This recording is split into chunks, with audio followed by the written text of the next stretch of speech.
rushed it in the past, and I always just did what felt right, and it's worked out till now, so I'm just going to keep it like that. Now, I have a lot of parents that watch this reach out to me and they say, you know, my teenager wants to become a TikToker, and she or he's telling me that, you know, this is not just standing in front of your phone making dance videos, it's a business, you should run it as a business, it can be profitable. And they keep asking me how.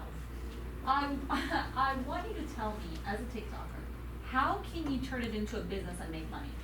I think that was my main goal with the Hype House, was getting the same notoriety that a normal celebrity would get, which is brands and all these opportunities that come from being famous.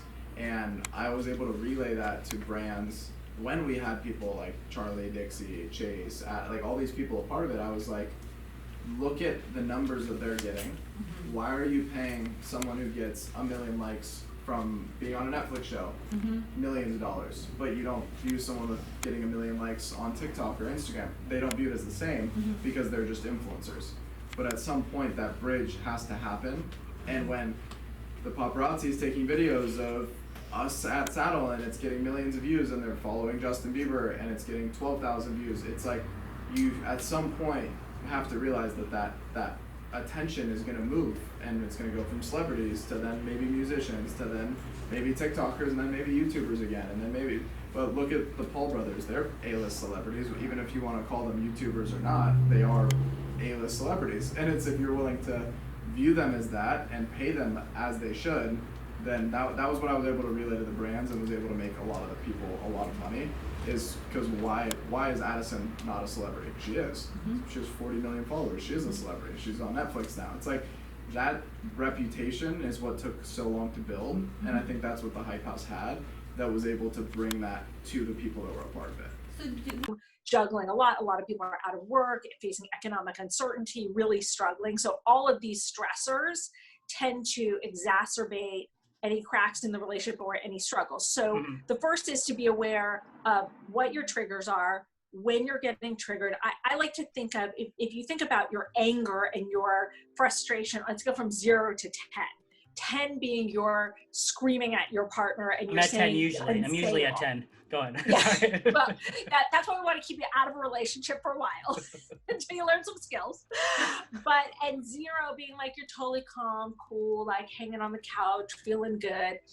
You want to look at what is that point of no return. Like as your anger mounts, as your frustration mounts, and we all have, you know, our frustrations on a day-to-day basis, you want to be taking your temperature. You want to go, okay, what is that point of no return? For a lot of people, maybe a 7 or an 8.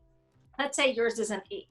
What you want to do is be taking your temperature and checking in and going, okay, where am I on this scale right now? Okay, you know what? When you get about 2 points lower than your breaking point, so if you're an 8, when you hit a 6, it's time to take a timeout. I really like timeouts for adults. I don't like them very much for kids, which is a whole other thing. But to be able to say to your partner, plan it in advance, hey, I heard this therapist talk with Ryan Fu, and she recommended couples take a timeout when things are getting too heated, because what happens is if you're too hot when you have the conversation, it's not going to be productive. It's a waste of your time. People just get their feelings hurt. People say terrible things to each other. Take a timeout. When you hit a 6, hey, I think I'm too worked up to have a productive conversation. Let's take a break. Let's meet back in the kitchen an hour, or let's sleep on this and talk about it in the morning. You're not abandoning your partner. You're not screaming and running out the door, but saying, hey, I'm too hot right now. Like, I can't talk about this right now, but I do want to work this out. Let's talk about this later. So she's about to throw that beer bottle at me. I'm like, let's take a time out here. 2 points below the beer bottle throwing. That's when you want to take the time out. Beautiful. Since the COVID lockdown,